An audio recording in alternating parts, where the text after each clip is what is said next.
Hi there, Lindsay here, the Frugal Crafter. Today we're going to do a watercolor on masa paper. And masa paper is a rice paper that is specially treated on one side to give us some pretty fun results. And I have used masa paper for, probably about 20 years or so, although I don't use it very often. But if you look at the paper and you feel it, one side feels really smooth, almost like it's got a like a waxiness to it. And the other side is kind of rough, like just like a regular paper, not quite as smooth as copy paper, just kind of, that's like the rice paper side. So on this side, it's almost got that wax-like coating. You want to mark it somehow. You can either use a pencil. I'm just going to use a pen and put my initials and the year. That way it'll also act as my signature. And I just want to make sure that pen's dry before we go on to the next step, because we have got to get this paper really, really wet. And you can do this in the sink, or you can use a brush or a spray bottle or whatever. So hopefully that's dry, and if not, it will smear a bit, but it's not going to be the end of the world. I'm just going to use a brush, a large brush, and some water, and I am going to just coat this with water on both sides. Like I said, you can use a spray bottle, but you do really have to soak it. And what we're going to do is we are going to crumple it up and crack the surface of the masa paper. We're going to crack the surface on the coated side.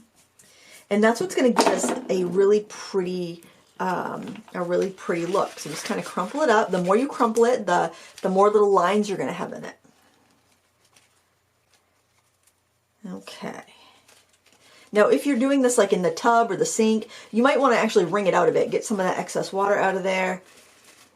All right, then what I'm going to do is figure out where my front side is. So there we go. I can see my signature right there. And I am just going to kind of flatten this out on my paper. You can see the crumply design. Okay, and I can even give it a little spray and just kind of brush over it to just help flatten it out so I can paint on it. And this should stay nice and flat as we're going, because the water on that paper is going to keep it nice and flat. So I thought it'd be fun to do kind of like some cherry blossoms or apple blossoms. And I am using these Paul Rubens Guakai paints, and they are they're designed to be a Chinese style paint. And Chinese style paints, watercolors, are designed to more sit on top of porous papers rather than flow and spread out. So it's actually really good for something like this. So I'm starting off by putting in some branches, and I will put a link in the video description for a pretty photo of cherry blossoms from Unsplash. So basically what I want to do is just put some kind of branches in here. I'm going to try to keep it really simple. Now, I want to completely fess up to the fact that I am not trained in Chinese brush painting, but it's something I've always really liked the look of, and it's something that I want to kind of want to play with a bit. This set of paints has some really pretty colors in it. It's got some pretty teals and blues, and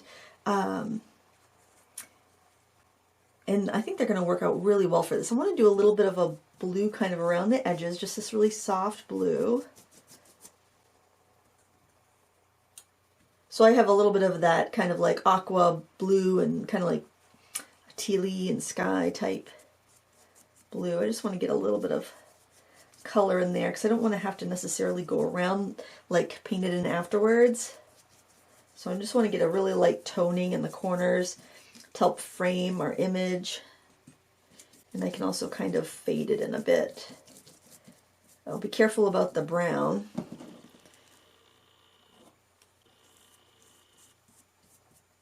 This is going to take a long time to dry as well, so I just want to make you aware of that. You might have to walk away and be a little patient.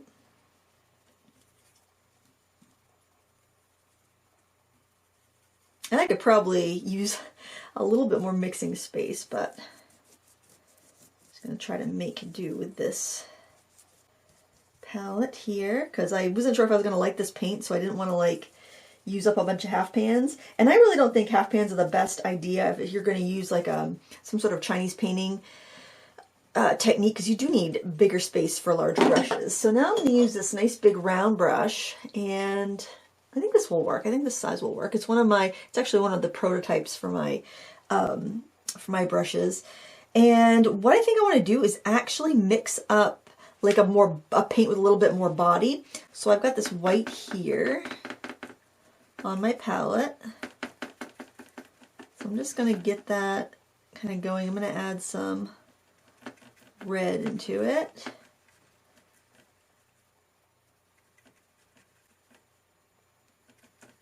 I like that better than the kind of opaque reds that we have here. I think this is just going to be it'll be somewhat opaque, but I don't want it to be too brownish. I want it to be nice and bright. So I'm going to pick up some of the red right on the tip of my brush. So I think I'll pick up a little bit of this burgundy color. And then I'm just going to try to make some little flowers. Now, like I said, I am not someone who does sumi-e or Chinese brush. I probably should have maybe put this on like a plastic. Oh, I like how that looks though. Oh, actually, just little dabs like that. You can make some little blossoms. Yeah, I'm not someone, and these aren't Chinese brushes, so it's going to be a little bit different. So again, I'm loading up in this pink mix, and then I'm going to pick up some of that red, and then I get some of the burgundy on the tip of the brush. And my paints have dried. That's how I prefer to use paints. That's how I prefer to use watercolors. So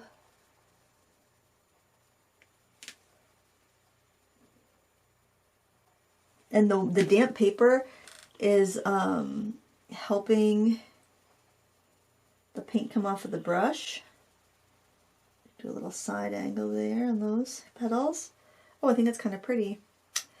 All right, maybe do some more of those. Load up in the pink, some of that red, and then some of that burgundy on the tip. I might need to actually add some water onto my brush here pretty soon.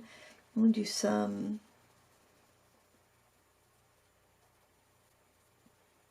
I'm kind of afraid of getting it too wet where I've got so much water on the paper, but you know, I don't think I need to worry about that. I really wish I put this on a board or something though, like a cutting board or something, because I definitely feel like I wish I could move it.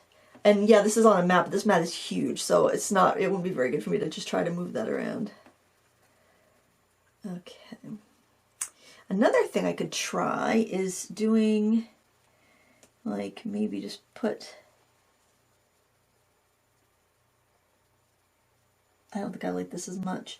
Like, I could do some kind of like blobs and then drop the brighter color in there, but I think that's too wet, to be honest. But you know what? I think that would be good for like spattering and giving the impression of like a really full cherry blossom tree. Oh, I like that a lot. Let's maybe do that with a little bit of the more pinky color.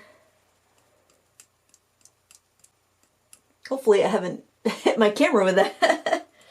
Okay, I like that. All right, then let me just pick up a little bit of that burgundy with my brush and give a little dot in the center of some of these.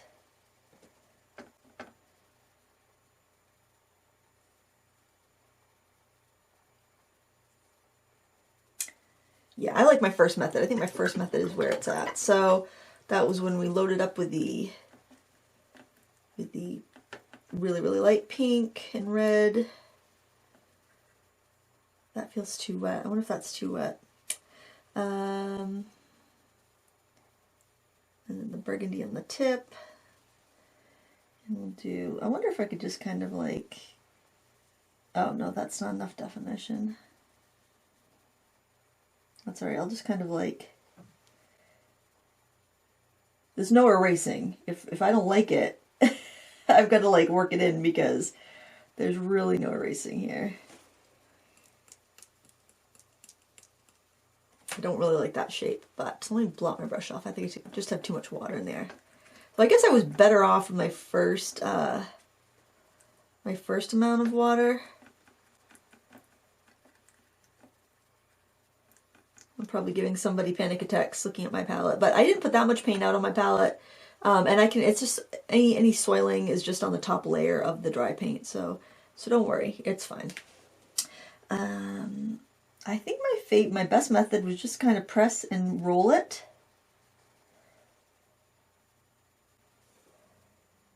I'm not even sure if I should have 4 or just kind of just press and lift. Oh, I kind of like that. I kind of just like the press and lift. I think that works pretty well, actually. I think this is going to be really pretty when I'm done. I know it looks a little sketchy right now, but I really think it's going to be pretty. Oh, there's a pretty one that's over here. Pretty little blossom. And it looks like it's kind of coming up from the side. Kind of like that. Whoops. Ah, shoot, I went from the wrong direction. Oh, well. Oh, man, I just put a bunch of bright red in there. I'm triple loading. Actually, that's kind of like a decorative painting technique. I think I'll just kind of throw in a few little petals here and there because I've got a lot of like defined blossoms. I don't think I need them all to be really defined. Just picking up from the white because I have so much red on my brush already. Dipping in the red, dipping in the burgundy. Let's put one. How many petals? Let's do, yeah, I think it's like 5.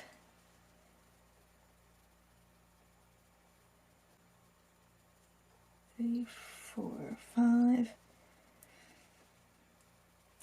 And I feel like there should be, yeah, it's almost like you just need your brush wet enough so that the paint will come off, but you don't want to go much more than that. I think doing that kind of roll technique, though, gives you the right shape.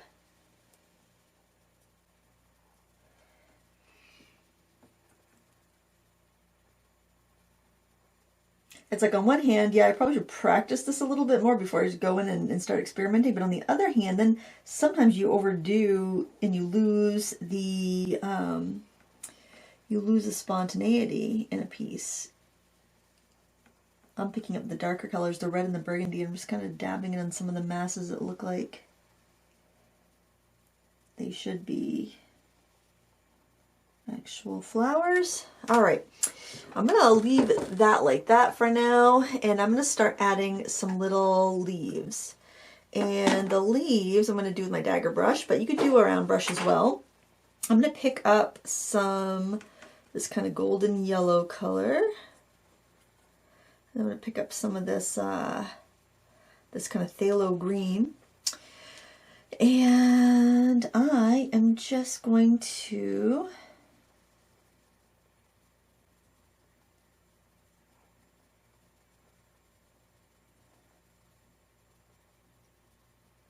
paint some leaves. And I got to keep my brush fairly dry so that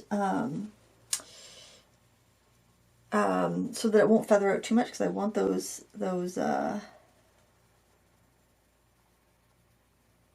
shapes to stay. This is going to be pretty abstract, by the way. I probably should have led with that. Keep your expectations in check.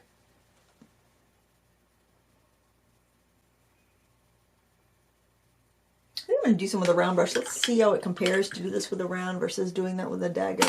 A round might actually be better. This one might be a bit too big, but let's just give it a try and see. I'm going to grab the gold, grab the green. You could probably use a wedge brush too. It's, you know, it's a lot of just what are you used to? Oh yeah, I think the round's a little bit easier for these teeny little leaves.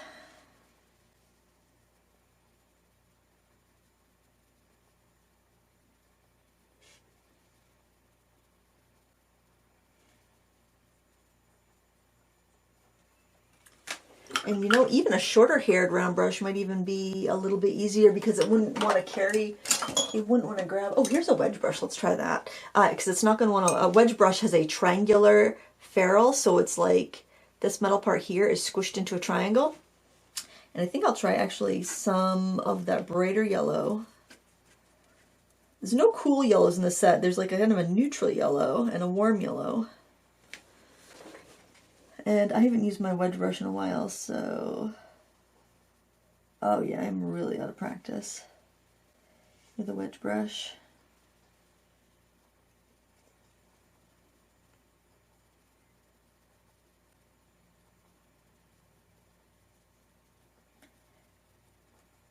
I don't like the shape of that leaf.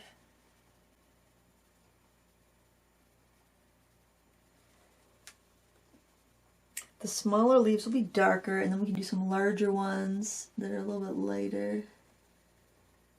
But it's kind of nice to get the hang of it with a smaller shape, and then when you do have the hang of it, then go into the larger shapes.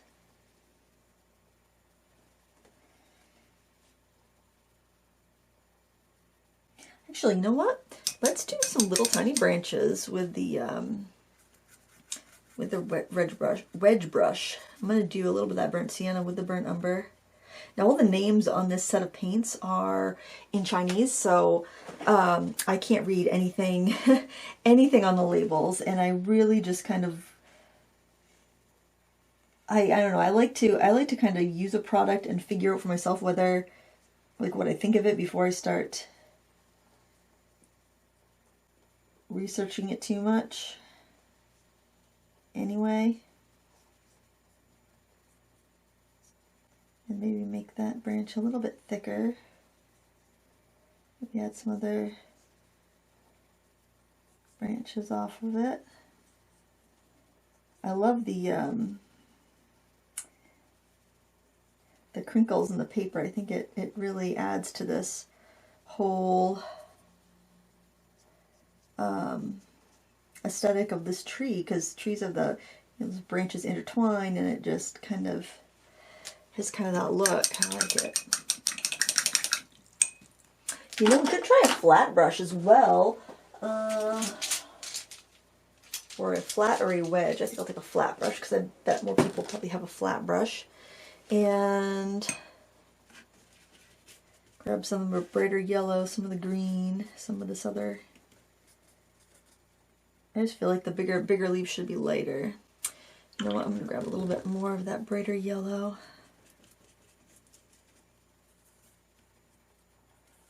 Yeah, that looks about right.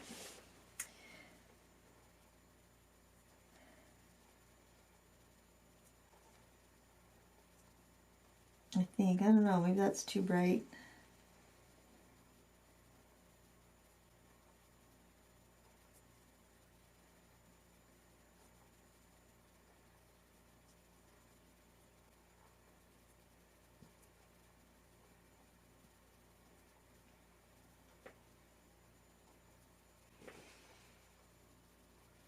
Some nice leaves. I might put a few more flowers in here. With a flat brush, you can pretty much kind of like draw a diamond. Just kind of, actually, it's just kind of like it's like a stroke with a flip at the end.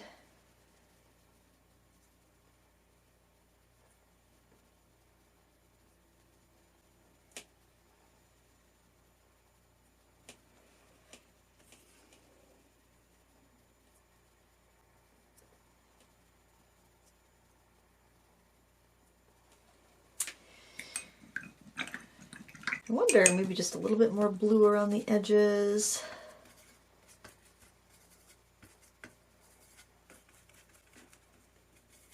No problems reactivating these, which is nice.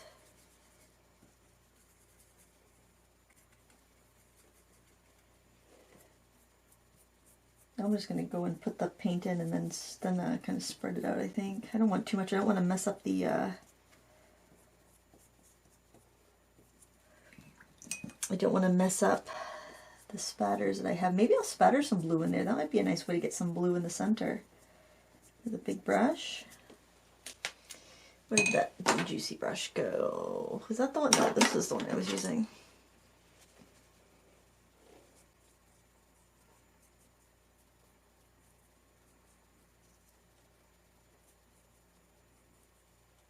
You can soften out any areas you don't like. All right, I want to spatter a bit.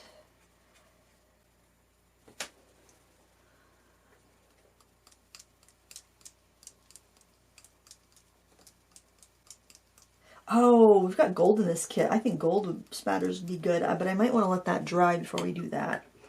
I think the last thing I want to do before we let it dry is to put some really strong darks in the center. I'm going to try them with just the burgundy first, and if that's not dark enough, then I might go in with some violet.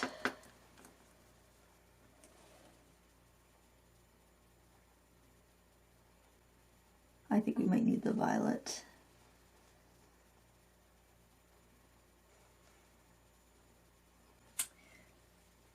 The violet is super strong, very transparent. Rice paper does not let the paint flow as much. It's more absorbent. And I think I will try spattering this a little bit. I don't know if I can spatter if this brush is juicy enough, but oh yeah.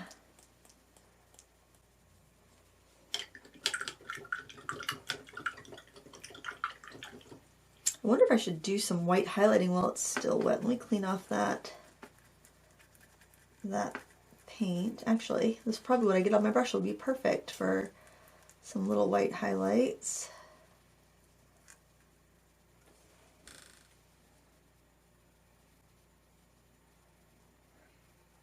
Whenever you do see like people that are really good at the Chinese and the Japanese sumi-e and calligraphy, you'll notice like they do so few brush strokes. You know, they just trust that it's going to be all right and they leave it, which is just, you know, it never looks overworked because it's like they know when to quit. Excessive, you know, in the West here, I think we're good at the excess, not so much at the letting things just be. I'm going to stick on some of the white too. I don't think they'd be doing any spattering. They'd be like, you know, we painted good. We don't need to spatter it. I'm curious though what the gold would do if I just spattered that wet on wet. I think I want to try it. And I'm also curious to see how well this gold will reactivate. Oh, it's reactivating fine.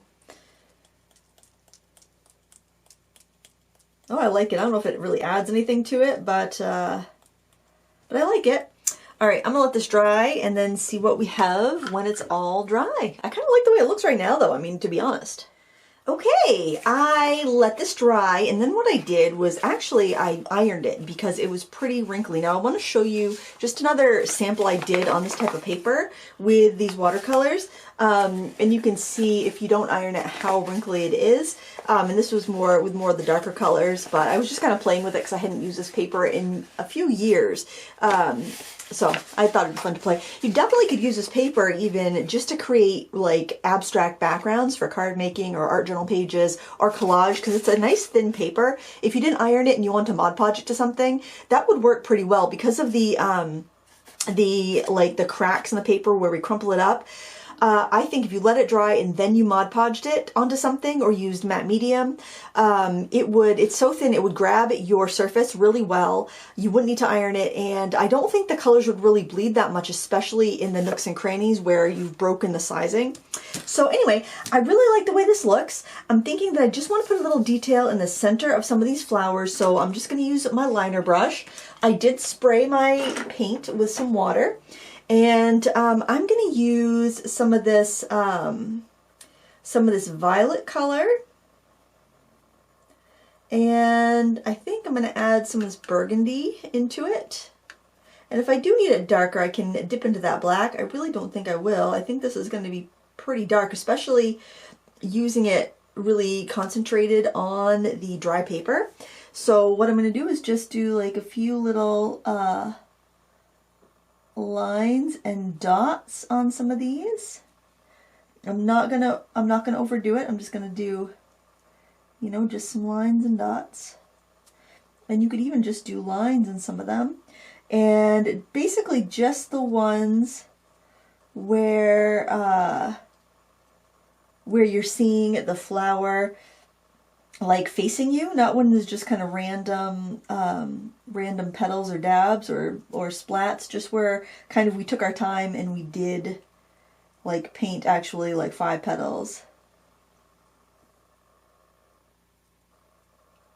And I think that's how I'm going to finish it off.